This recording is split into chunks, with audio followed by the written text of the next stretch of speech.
think we're on the verge of hitting AI fatigue.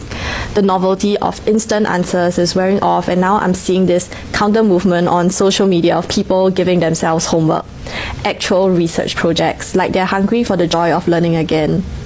So I recently came across this article called Research as Leisure Activity, and something clicked.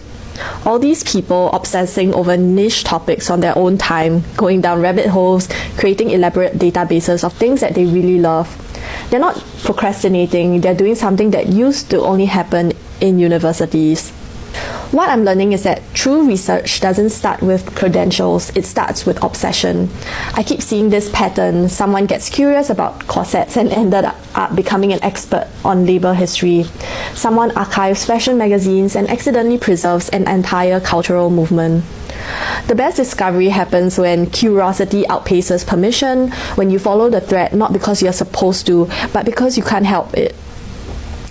There's this assumption that if you're not in academia, you're not doing real research, but I've learned more from random people's passion projects than from half the papers I've read. Like the Tumblr archivist, the person who knows everything about 1960s performance art, or the one who can tell you why certain plants are specific colors. These are all cultural work. Rigor doesn't require a university badge. Sometimes it just requires caring enough to keep digging. What I find wow is how these tiny obsessions scale. You start researching one small thing and suddenly you're in knee-deep in politics, history, identity, economics. Everything connects to everything else when you're actually paying attention. And the tools matter. The right platform doesn't just help you collect stuff, it changes how you think. Some software cultivates productivity, others cultivate possibility.